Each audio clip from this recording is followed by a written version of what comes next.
Welcome back to the channel. Today we've got our daily best bets for college basketball here on January 28th, which happens to actually be my birthday. But, we're still in the lab. We're still grinding. Yesterday, a 2-3 day easily could have been a 3-2 day if Caleb Love doesn't hit a beyond half-court shot to send Arizona and Iowa State into overtime. And as soon as Caleb Love hit that shot, I'm not going to lie, I just turned the game off. I was at the San Jose Sharks game last night. I saw that happen while I was at the Sharks game, and I just said, you know what?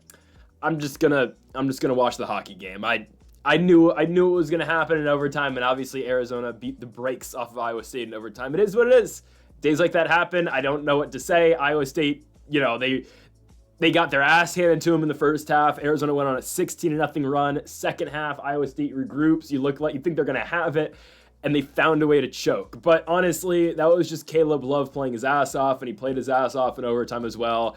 It is what it is, what you're going to do about it. So we've got 5 more best bets for you today here with college basketball. And folks, if you have not yet, though, make sure to hit that subscribe button down below for some more daily college basketball best bets here on the channel. Also, make sure to join us in a couple hours for our NBA predictions as well. 4 games in the NBA today, headlined by the Atlanta Hawks and the Houston Rockets, and the Los Angeles Lakers going to Philadelphia to take on the Philadelphia 76ers. Also, make sure to go check out our UFC Fight Night Saudi Arabia predictions with Israel Adesanya, Nasruddin Imavov in the main event, and the co-main event, Shara Magomedov takes on Michael Venom Page. All right, let's now get on to our 5 best bets for college basketball today, and we're going to start off in the Big East. We're going to skip the 3:30 start time game between St. John's and Georgetown. Instead, we're going to go on to this one, which I like more. We have got the Providence Friars on the road, and we're taking them to go to Seton Hall and win.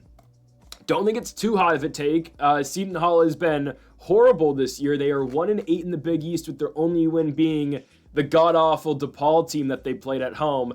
Other than that, this team is 1-8 in the Big East this season. They are currently on a 5-game losing streak, which started in a loss on the road in Rhode Island against Providence, then at Butler, at home against St. John's, at home against Marquette. They got blown out. They go to Creighton and get blown out as well. This team is ice cold right now. I mean, this team has never been colder, seriously, all year long. Even when they went on their losing streak to start the year, to start Big East play, they weren't as cold as they are now. They have not played a competitive basketball game in a couple weeks now, and I get it. The first time they played Providence on the road, it was a competitive game. They only lost it by 6, but the Friars are playing with all the momentum right now. That big victory at home against Georgetown, again, we unfortunately picked against the Friars in that game, but that environment, the atmosphere that Providence was playing in was huge, and obviously the Friars played off of that to win the basketball game. That is their 4th win in Big East play this year. They got the win on the road in DePaul, in Chicago, that overtime victory, went out against Butler at home, Seton Hall at home, and now obviously the win against Georgetown.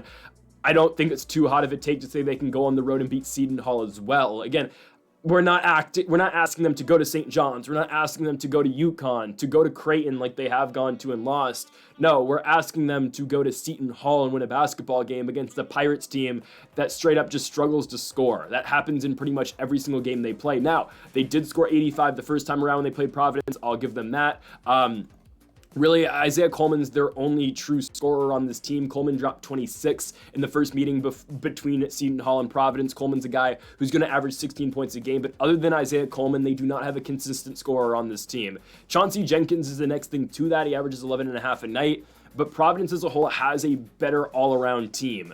You get Jaden Pierre, who's averaging 12.5 this season. Bensley Joseph is averaging 12 as well. Obviously, Bryce Hopkins has been out since that DePaul win to start Big East play. But as a whole, Providence is just the all-around better basketball team. Again, we did see this team beat Seton Hall the first time around. They got 28 points in that one from Bensley Joseph, and I'd expect another huge night out of him in this one. Again, it was both Joseph and Coleman going off in that first game, and I'd expect something kind of similar in this one. Again, you got to think about momentum right now. Seton Hall is ice cold. Sure, they're at home in this spot, but I mean, what has Seton Hall done this year in the Big East other than beat the lowly DePaul team that they beat in early January? They're on a 5-game losing streak. They, have not won at home. They lost back-to-back games at home where they got blown out against St. John's and Marquette, and then they proceed to go on the road at Creighton, and they get blown out as well by 25 points. So the team has not been playing well. Again, Isaiah Coleman's a baller, but the rest of the team really struggles around him, and Isaiah Coleman didn't play the game that Seton Hall had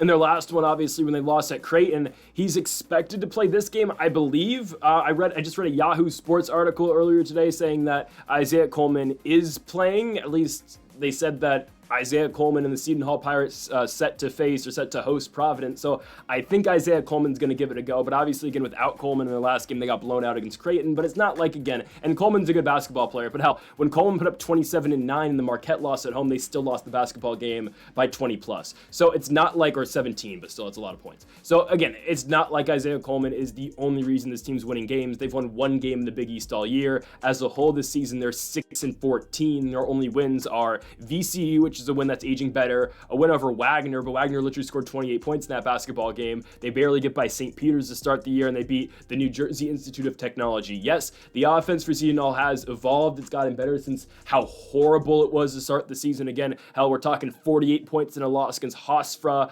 54 and a victory over Wagner, 54-28. Again, some very horrible. A loss to Monmouth, 63-51. Again, Seton Hall is playing better basketball, but I still can't trust this team to win. So we're getting, again, we have 3.5 points for Providence on the road. They just need to cover those 3.5, and I think they do that fairly easily. I feel like this game's going to be a blowout. I just think so. Providence knows what it takes to win in the Big East this year. They've done it 4 times, and they've beat Seton Hall before. I don't think the game being at the Prudential Center in Newark, New Jersey changes all that much. 3.5 points is fine for me. I love Providence in this spot to kick off the day. This is our only early game today, as our next couple start at 6 and then 7, and I think at 8 to close the night.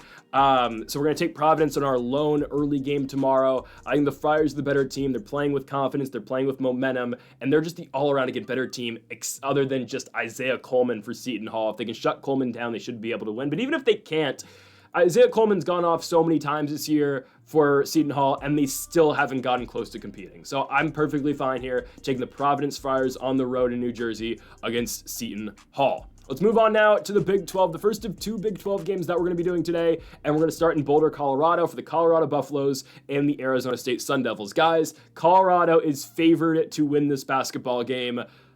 I will take the underdogs. I don't care they're on the road. I will take Arizona State in this spot. I get it. ASU's been bad this year.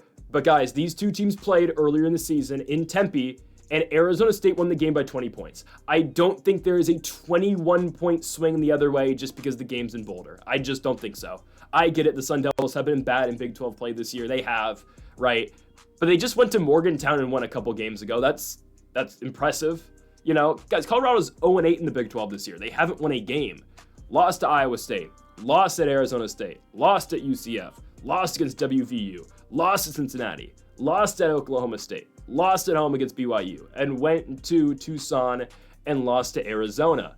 They are 9-10 as a whole, but they're 0-8 this year in the Big 12. And it's a team that I think had a lot of things going for them earlier in the year. Hell, they beat UConn. I get it. It was Maui, UConn. They were horrible in that tournament, but they beat UConn to start the year. They pick up, I think, an impressive victory over South Dakota State. They beat Colorado State, and they blew them out. Remember, they covered that game. We had Colorado in that one. They've just been pitiful. They've been absolutely pitiful in Big 12 play this year. I like Julian Hammond, but Hammond's been their number 1, and they haven't been all that successful with Hammond being their 1. He will score. Julian Hammond will score the basketball. He averages 14 points a night. He has exceeded that in back-to-back games, 19 and 31 minutes against Arizona, 17 and 28 minutes against Brigham Young. Again, Hammond will score. You get Jamavowski as well, who can kind of score sometimes. He averages 10 a night. He has really not been living up to those expectations recently, and that's, again, there's no true number 2. It's Hammond, and it feels like it's just Hammond. Bengot Dak isn't horrible. I've seen him play a couple times. He exploded for, some big point totals in the Cincinnati game, the Oklahoma State game. He hasn't really done anything since those 2 games where he exploded. He scored 5 points in 16 minutes against BYU, and then 2 points in 23 minutes against Arizona. So that takes away that potential, I think, for Colorado as well. I get it, Arizona State hasn't been all that impressive, but again, they beat Colorado by 20 points the first time these 2 teams met. Of course, led by BJ Freeman, who's averaging 13, but the guy that we're going to talk about here, who has untapped potential, obviously, in college basketball, it's a 17-year-old freshman, is Jaden Quaintance, butchered that. The guy's 17 years old. Quaintance, again, he's not going to put up the highest point totals sometimes, but at the same time, he can explode as well. I remember watching the UCF game. Again, yes, Arizona State came up short in that one, but Quaintance scores 20 points in that game. He's got 7 boards. The next game against Cincinnati puts up 15 and 14. the WVU game, the win in Morgantown at 15-12. Like, I mean, the guy can perform. He's a good rebounder. This is a future NBA player. He's pretty solid defensively, and again, for being 17 years old, Quaintance is really good for Arizona State. So he's a big factor down low, obviously. You get BJ Freeman, you're going to get guys like Alston Mason as well. I mean, again, this Sun Devils team, they've got guys. And I think, again, just because the game's in Boulder doesn't mean Colorado's going to win it. I do think Arizona State's still the better team. We've seen these two teams play earlier this season, and Arizona State was victorious in that basketball game. And again, I just don't see a 21-point shift to Colorado in this one. If you want to take the spread, take it. Arizona State is getting 1.5 points in the road. I'm personally just going to take the money line, I think, for this game for Arizona State. I feel like they've got this one. Again, I know Colorado's going to be pumped up to win this one, obviously. They're at home. They feel like probably this is their only chance to get one this year in Big 12 play. I'm serious about that. What other game on their schedule do you think Colorado can win? I think maybe UCF at home, but I think that's a much tougher task than Arizona State at home, obviously. I get it. ASU beat Colorado this year. UCF beat ASU this year, but, Colorado did go to Orlando and only lose the game by 1 point to the UCF Knights. But realistically, when you look at that schedule for Colorado, this is their best chance to win one. So they're going to be fired up, but I do still think Arizona State wins it. Again, there is no true number 2 behind Julian Hammond. There is not. So I'm going to take Arizona State. I don't think the game being in Tempe makes too much of a difference. You can get into the building in Tempe tonight for a ticket for $2, as I'm seeing on ESPN right now. So, maybe if that's how you want to spend your Tuesday night, you can do it. Give me the Arizona State Sun Devils to go on the road and beat Colorado, and they will do it. And sure, you can take them plus 1.5 as well.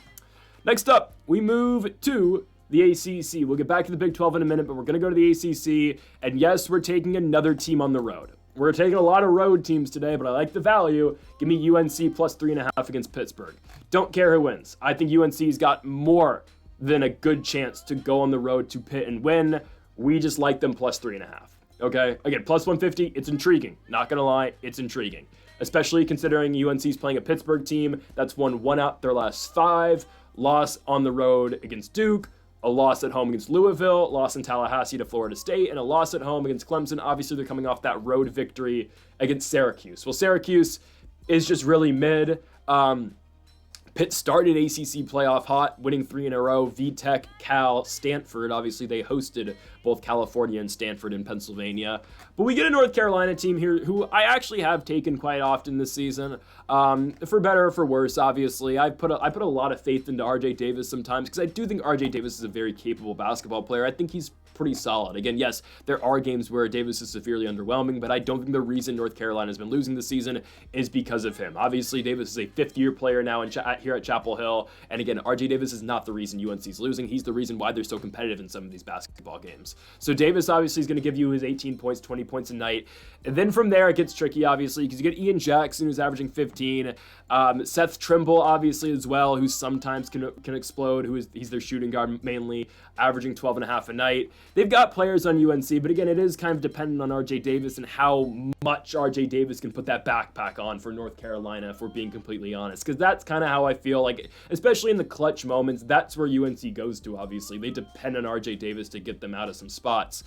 For the Pitt Panthers, I don't know, they're led by Jalen Lowe, who, again, is kind of Pitt's version of RJ Davis, kind of to an extent. This guy averages 17.5 a game. But you also get Ishmael Leggett, who's averaging 16.5 for Pitt as well. Both those guys are the guards for Pitt, obviously, 17 and 16 respectively. And then after that, though, you kind of just fall into the same thing that UNC has. Again, you get these two main scorers in Leggett and Lau, but then there's not much else going on for the rest of the squad. I do think UNC is able to go in here and keep this game competitive. Again, we look at the home games that Pitt has played this year against ACCs, like true ACC schools, so I'm not counting Stanford and Cal. A 4-point victory over Louisville, a 3-point victory in overtime against Clemson, losses to both Louisville and Clemson, and then a 4-point win on the road at Syracuse. Again, that game's not at Pitt. But my point is, Pittsburgh plays competitive games. They're always in fights, and 3.5 points is a lot. A 1-score loss for North Carolina, and we win here. And I think, again, there is a lot of potential, and I don't mind it either, just taking UNC on the money line. Plus 150, don't mind it. Like, I think that will definitely play. I think RJ Davis, again, is primed for a big night. Again, it's going to be him and it's going to be loud. They're going to be the leading scorers, one would assume, for both of these squads tonight. But I do think RJ Davis is able to put up a pretty big night tonight for North Carolina. It feels like a game that, they don't, obviously, there's no must-win games right now in January, but obviously that loss at home to Stanford was horrible, and they go to Wake Forest and lose the game by 1 point over there. Obviously they bounced back and beat Boston College, but that was a game that was a lot closer than it needed to be. They put up 102 in that game against BC, and they win it again 102-96 in overtime. But again, I feel like North Carolina is in need of a statement victory. They've gone on the road this year and won in the ACC before. They've done it multiple times. They go to Notre Dame and win by 1 point. They go to NC State and win by 2 points. Again, close games, but all we're asking for here out of the Tar Heels going to Pitt is that they keep the game close. That's all we're asking for. A close game at Pitt means that we win. Plus 3.5. We don't need North Carolina to straight up win the basketball game, even though it would be nice. We just need them to play a close basketball game. And I think that's what we get here. I think these teams are very close.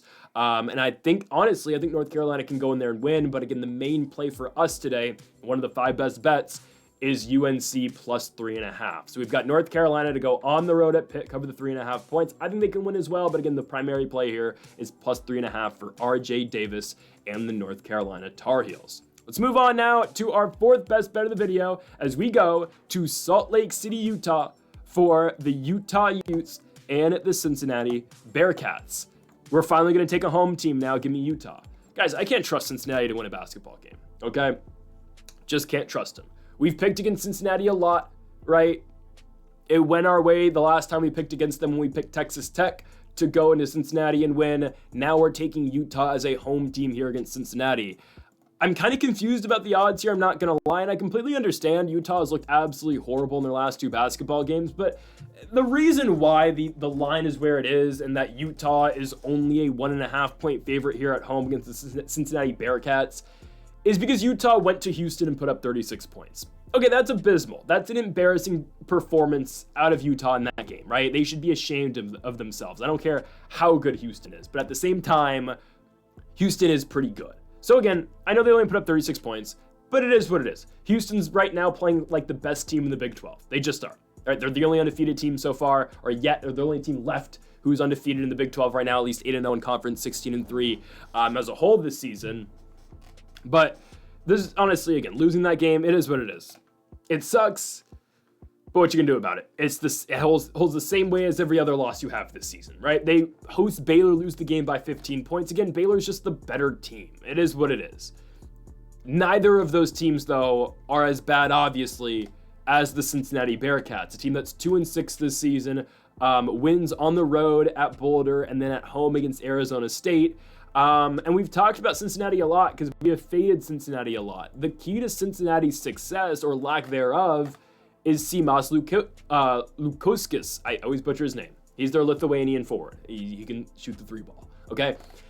If he's on, Cincinnati's great, but there are games where he just completely runs cardio. Now, Simas has been a lot better recently. He went through a huge drought of not even scoring 10 points in a game for a month, it felt like. But in his last 4, he put up 16 in the win against Colorado, 10 in the victory over Arizona State, 10 in the loss against Texas Tech. But that was a game where he went 1 for 7 from the field and just 7 for 8 from the line. So that's a bad performance out of Simas, obviously. And then the loss at Provo against BYU, he goes 4 for 8 from beyond the arc and puts up 14 points. Again, that's better, but obviously, again, like Simas non-conference wise was putting up 20, it felt like almost every night. So if his shooting's on, again, Cincinnati's a better basketball team, but I feel like they don't revolve around Simas, but they feed off of him.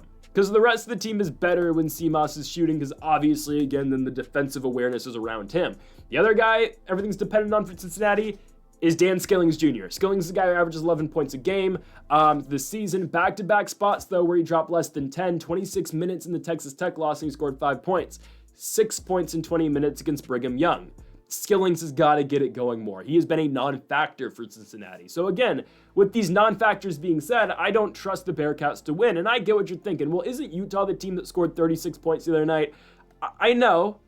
but I do think they are just slightly better. And on top of that, the game's at home for Utah. Gabe Madsen is the leading scorer, and we have not talked about the Utah Utes once this season because we have not had a reason to mention Utah Utes basketball, but they're led by Gabe Madsen.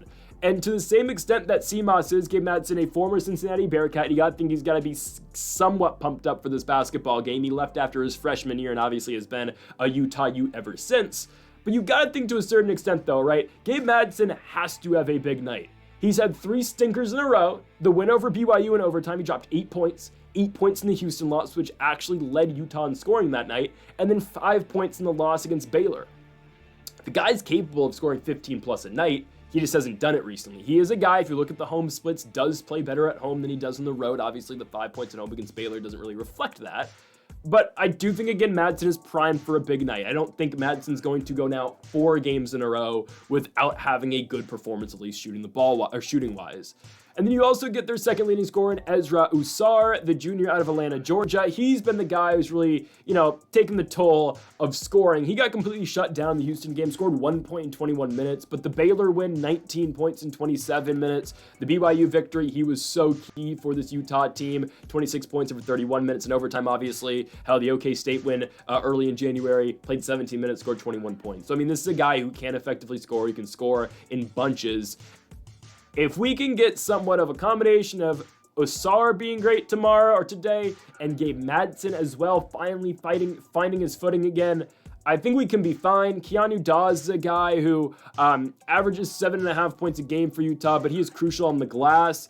Again, sometimes you get big scoring nights out of him, but the last 3 games he's played, he's scored 7 or less in each one of those. Hell, he played 19 minutes in the Baylor game, and he scored 0 points. So we just need Utah to get clicking for this basketball game. I think we need them to realize, and hopefully they do, realize who the hell they're playing. They're playing a piss-poor Cincinnati team that has underperformed all season long. Utah's got to have the mindset, why not us tonight? We are favorites to win this basketball game. Cincinnati had to go all the way from Ohio to damn Utah to play this game. Go out there and take care of business. Again, Utah is expected to win this game. I don't care. They scored 36 points a couple games ago against Houston. That's against Houston on the road. You are at home here. You're playing a team worse than you.